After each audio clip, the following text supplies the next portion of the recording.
Je m'appelle Agathe Lecomte, je suis élève ingénieur à l'École des Arts et Métiers de Cluny. Avant ça, j'ai fait une prépa PSI au lycée Blaise Pascal à Orsay. Et avant, j'ai fait un bac S, donc scientifique, option SVT. Au départ, aucune raison de faire de la technique plus particulièrement que ça, ou du moins de venir aux arts et métiers avec Cluny. Moi, la prépa, ça a été un choix parce que je voulais vraiment rester sur quelque chose d'ouvert. Je voulais me fermer aucune porte parce que je ne savais pas du tout ce que je voulais faire, ce vers quoi je voulais m'orienter. J'avais aucune envie particulière. J'avais aucune vocation, je voulais pas devenir médecin ni avocat. Donc la classe préparatoire, c'était vraiment une très bonne option par rapport à ça. Et aussi parce que moi, ça me dérangeait pas d'étudier. J'ai toujours aimé apprendre des choses et la classe préparatoire a été très exigeante de ce point de vue-là. Les Arts, c'est vraiment une très bonne école d'ingénieurs, vraiment très reconnue au niveau national. Et qui a vraiment un atout majeur, c'est la communauté qu'il y a derrière avec les anciens élèves. On a vraiment des liens très très forts avec eux et c'est très utile parce qu'ils nous donnent des conseils, parce qu'ils nous aident à trouver des stages et des choses comme ça. Et l'autre point, on en parlait un peu, c'est la vie associative qui est très très riche à l'école. J'ai finalement décidé de faire prépa maths parce que pour moi, il y a plus de possibilités de s'orienter ensuite vers du commerce après avoir fait d'abord une formation technique au départ. On a un premier stage qui se fait en première année, un stage ouvrier d'1 mois. En deuxième année, on a un stage de 3 mois qui est un stage d'assistant ingénieur. Et en troisième année, on a un stage de 6 mois qui est un stage de fin d'études où là on est en tant qu'ingénieur dans une entreprise. J'étais dans une entreprise en Touraine qui fait des chantiers dans le domaine thermique. Donc j'ai pu accompagner les ouvriers dans les différents chantiers et c'était vraiment très intéressant. J'étais assez surprise parce que je m'attendais à ce que le milieu du bâtiment soit très sexiste et très fermé et je ne savais pas trop comment ça allait se passer et au final je suis vraiment tombée avec des gens qui étaient vraiment très gentils, très ouverts et très accueillants et ça a été vraiment une grosse surprise quoi, de ne pas se laisser avoir par des préjugés, vraiment faire au cas par cas. Moi j'ai été vraiment très soutenue dans ce choix-là.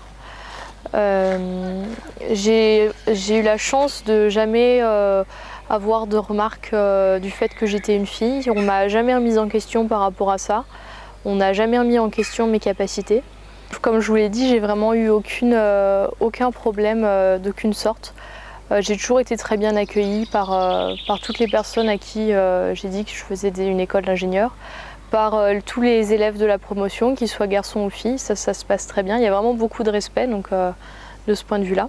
Moi, j'ai toujours senti beaucoup de respect par rapport des gens autour de moi, par rapport à mes décisions. Et ça, c'est vrai que j'ai jamais eu de problème de ce côté-là. À vrai dire, la seule remarque que j'ai eue, c'est en arrivant ici par un professeur, parce qu'on faisait des choses plus manuelles. Et c'est vrai que là, c'était la première remarque sexiste que j'ai jamais eue de ma vie. Donc j'ai vraiment eu la chance de jamais être confrontée à cette situation-là. Faire mes 2 premières années sur Cluny et ensuite j'aimerais aller à l'IAE d'Aix qui me permet d'avoir un double diplôme avec une formation managériale en fait. Alors moi j'aimerais travailler dans la conduction de projet, vraiment garder un lien, travailler avec des personnes, être en relation avec des personnes et voilà, manager une équipe sur un projet, c'est vraiment très bien. Ce que je retire de positif sur le choix d'être ingénieur, c'est vraiment les ouvertures que les femmes ingénieurs vont avoir dans les années qui viennent. Ça, c'est vrai que ça avait aussi été un élément déterminant dans mon choix. Et ça se confirme par rapport aux différents témoignages que j'ai pu avoir, notamment des anciennes élèves de l'école. Avec certaines entreprises qui font vraiment la démarche d'embaucher aujourd'hui 40% de femmes ingénieurs. Donc quand on voit le nombre qu'on est, c'est vraiment un travail assuré aussi. Maintenant, ce que j'en retire vraiment, c'est c'est aussi vraiment toute la vie associative qu'on a ici et qui, je pense, est un gros plus au niveau de notre formation, parce qu'on a vraiment une formation humaine dans cette école et je ne sais pas si c'est la même chose dans les autres écoles d'ingénieurs. En fait, c'est un gala qui a lieu tous les ans, qui est organisé de A à Z par les élèves. Donc ce sont les élèves de deuxième année qui gèrent le projet et nous on aide, on voit comment ça se passe et l'année suivante c'est à nous de le faire. C'est vrai que pour nous c'est vraiment l'occasion de faire une promotion soudée, de parler avec tout le monde parce que tout le monde va participer à ça pour le montage et le démontage des salles. Et puis parce qu'il y a plein d'activités différentes. On a eu aussi des visites de caves sur Cluny où là c'est pareil, c'était donc les élèves de première année qui eux choisissaient les caves, allaient démarcher les viticulteurs pour aller chez eux et donc on conduisait les anciens élèves de l'école. Donc c'est vraiment beaucoup de relations aussi avec les anciennes promotions. Ça c'est vraiment quelque chose d'exceptionnel et qu'on retrouve pas beaucoup dans les autres écoles d'ingénieurs. Alors ce qui change de la classe prépa, c'est qu'ici on a quand même beaucoup de travail par projet. Donc c'est aussi très intéressant parce que ça nous force à travailler en équipe et puis ça nous apporte aussi du recul sur ce qu'on apprend en cours. Parce que des fois c'est assez théorique, donc le fait de travailler en projet, ça permet de lier les différentes matières, ça c'est vraiment un plus. Ensuite, sinon ça reste quand même des cours normaux avec des amphis et une partie ED où là on travaille sur des exercices. On a un contrôle continu aux arts par contre. Dans les 2 premières années on fait tous la même chose à l'exception que certains peuvent partir, on peut partir au 2e semestre de la 2e année à l'étranger. Donc là on a beaucoup de possibilités et donc ces gens-là partent et donc font pas le 2e semestre à l'école. Il faut valider chaque année. Donc ça on a une moyenne à atteindre dans chaque matière spécifique. Et il faut en plus valider donc avec les stages. Le 3e point c'est qu'il faut avoir validé 8 semaines de mobilité internationale pour obtenir le diplôme des arts et métiers. Moi la prépa j'ai été dans une prépa qui avait, je me suis retrouvée dans une classe en prépa qui avait un niveau très élevé. Donc c'est vrai que ça a fait un peu phénomène rouleau compresseur. Sur 42 élèves, il y en a 17, non pardon. Vous voyez, sur 42 élèves, on est 27 à être passés en 2e année. Donc ça fait 15 personnes qui sont sorties quand même. Donc là, par rapport à ça, moi le conseil que je peux donner, c'est vraiment d'essayer de choisir ce qui nous convient au maximum. Moi c'était de rester chez moi, donc avec le soutien de mes parents.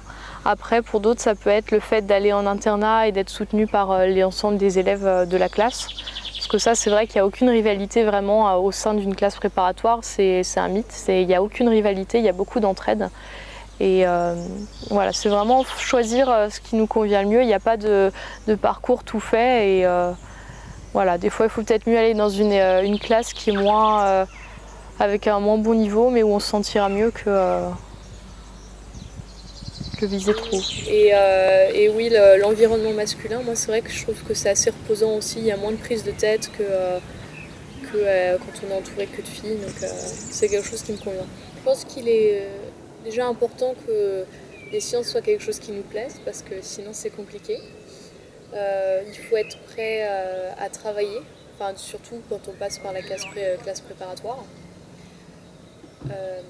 Il ne faut pas se décourager, il faut vraiment y aller à fond, il faut y croire, même quand c'est pas facile.